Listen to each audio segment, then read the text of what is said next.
nosotros no aceptaremos la exclusión de nuestro pueblo de ese derecho. Mr. Gorbachev, tear down this wall.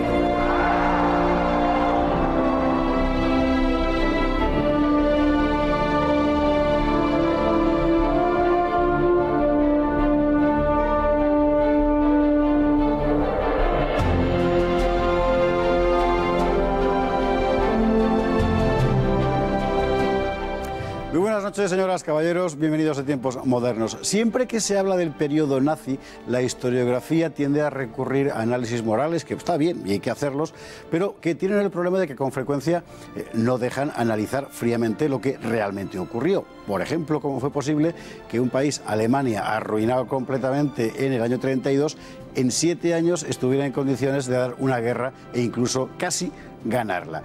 ¿Eso cómo fue posible? ¿Cuál fue el milagro económico que permitió a la Alemania de Hitler llegar hasta ahí? Bueno, pues de eso fríamente vamos a hablar hoy, de la política económica de Hitler. Si los fascismos gozaron de gran respaldo popular en la Europa de los años 30, fue porque sus políticas obtuvieron resultados excelentes con mucha rapidez. Un ejemplo asombroso es la política económica de Hitler, que en apenas 5 años podía ofrecer a los alemanes un balance deslumbrante. En 1932, Alemania tenía 6 millones de parados, con una tasa de desempleo del 43,8%. En 1936, el paro había descendido a 800.000 personas, un 12%. En cuanto al crecimiento, entre 1933 y 1938, Alemania aumentó su PIB nada menos que en un 50%. El país pasó en tiempo récord de la depresión a la prosperidad. ¿Cómo fue posible?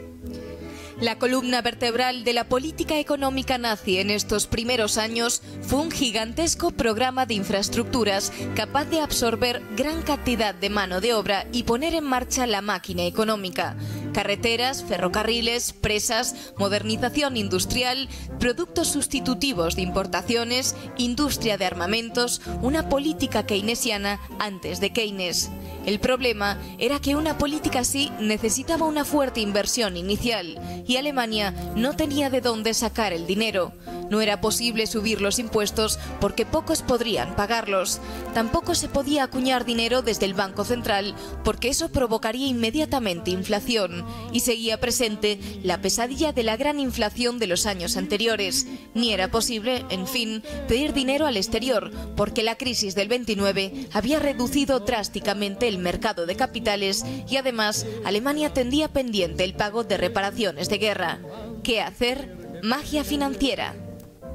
El mago fue el presidente del Reichsbank y ministro de Economía desde 1934, Hjalmar Schacht, que inventó un artificio sorprendente, las letras MEFO, unas letras de cambio dispensadas por una empresa pública, que no por el Estado, de forma que el Estado no se endeudaba, pero cuya convertibilidad en dinero quedaba garantizada a posteriori por el propio Banco Central.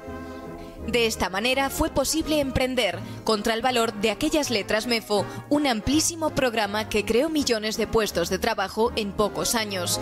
Y con aquellos empleos se garantizó que la gente tuviera dinero para pagar impuestos y para consumir. Y con los impuestos y el consumo se reactivó la economía general. Para ello, por supuesto, el Estado se ocupó de planificar la economía hasta en sus menores detalles.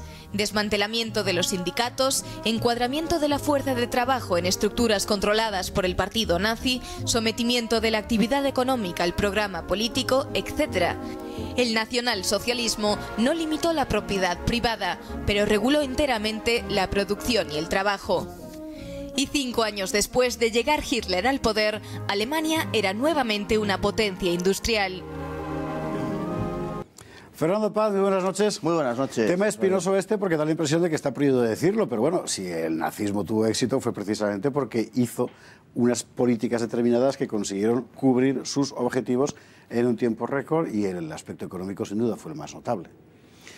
Sin duda ninguna, desde luego. De otra manera no se entendería en absoluto la masiva adhesión entusiástica, por otra parte, de los alemanes a Hitler antes y sobre todo después de llegada al poder, precisamente porque ejecutó un tipo de política económica y social muy avanzada para la época en fin, muy también variopinta, porque es un poco complicado de explicar, pero es verdad que llevó la prosperidad a un país que estaba absolutamente en la ruina y estaba casi en 7 millones de parados, y 5 años después Alemania demandaba mano de obra. La prosperidad, si se quiere en cierta manera modesta, porque se construyó también sobre el control de los salarios, sin embargo, bueno, pues fue una prosperidad creada sobre la idea de que había que repartir el trabajo para que todo el mundo tuviera trabajo, y de ese modo pues llegó un poco a todas partes, ¿no? Un poco complicado de explicar, dices, ¿no? Muy difícil de explicar, porque realmente el problema era complicadísimo, porque no podía recurrir ni a impuestos, ni a deuda, ni a emisión de moneda, y entonces aparece el talento de Hjalmar Schacht, que es un personaje del que quizá, bueno, como es el menos conocido cuando normalmente se habla de este primer periodo de la política nazi, haya que hablar un poco de él, un banquero profesional. Sí, un banquero profesional. Era un hombre muy poliédrico, digamos. Era un hombre con excelentes relaciones con la masonería, por ejemplo. Era un hombre considerado internacionalmente como uno de los grandes financieros del mundo. Tenía unas excelentes relaciones con los financieros británicos, también franceses y norteamericanos. Y desde luego, en ese sentido, en el de su obra político-económica, fue un verdadero mago. Él, en la época de la gran inflación, se había dado cuenta de que creando una moneda novedosa, una nueva moneda, muchos de los efectos de la anterior inflación se paliaban de modo automático por ese solo hecho. Es más o menos lo que hizo con los bonos MEFO. O sea, crear una especie de si no de moneda, de modo de pago paralelo a la moneda oficial para controlar la inflación mientras se creaba empleo, que lógicamente era un efecto de la creación masiva de empleo, como sucedió en Alemania, era el repunte de la inflación. Se quería controlar la inflación y, naturalmente, bueno, todo ello se hizo también a costa de la deuda, sin duda ninguna, pero la deuda se disparó, pero es que, entre tanto, a su vez, el PIB se multiplicaba. Claro. O sea, realmente la situación es muy compleja, porque además tenemos que tener en cuenta un hecho fundamental para entender todo lo que ocurría en Alemania entonces, y es la peculiar manera en que funcionaba la administración nacionalsocialista. Y los nazis tenían la costumbre, digamos, Hitler tenía la costumbre de crear organismos, digamos, ex professo para acometer una tarea determinada, ¿no? Y esos organismos no sé cómo decirlo, pero existían en paralelo al Estado, de tal manera que el Ministerio de Economía, cuando sale Schacht en 1938, es un ministerio, no voy a decir vacío de contenido, pero sí que muchas de sus atribuciones pertenecían a otros organismos. Está muy bien visto eso, efectivamente, porque es un totalitarismo singular el nazi. Es lo que llama Louis Dumont una poliarquía, en realidad. Hay muchos poderes que, por supuesto, todos obedecen a uno solo, pero no es un solo aparato de Estado, efectivamente. Las letras MEFO, no confundir con MAFO, que eso es una cosa muy española, MEFO obedecen a las siglas de una sociedad de investigación metalúrgica, más o menos, que es el artificio que se crea para poder comprometer dinero sin necesidad de darlo y, por tanto, no tener que meter masa monetaria en el mercado. Poder hacerlo cuando ya se ha ganado el dinero, que es lo que permite, evidentemente, controlar la inflación. Hay que decir, y es importante, que todo esto se hace, por supuesto, a costa de una, ¿cómo decir?, reglamentación extraordinariamente rígida del mercado del trabajo y del trabajador. Entonces, los sindicatos quedan desmantelados, el derecho de huelga se prohíbe. Es verdad que había tanto paro que el derecho de huelga era una cosa enteramente superflua, todo se ha dicho. También es verdad que al mismo tiempo que queda, por ejemplo, prohibido renunciar a un trabajo que te ofrezcan, la ley te prohíbe renunciar a un trabajo si te lo ofrecen, al mismo tiempo se crean estructuras que dan al trabajador una serie de ventajas y de beneficios en materia de bienestar que hoy nos parecerían, en fin, convencionales, pero que en la época eran revolucionarias, o de las vacaciones pagadas, bueno, y eran cortas, pero bueno, pagadas, la casita, en fin, ese tipo de cosas, ¿no? Efectivamente, lo que hay es una disciplina que se impone sobre el capital y sobre el trabajo, sobre los dos.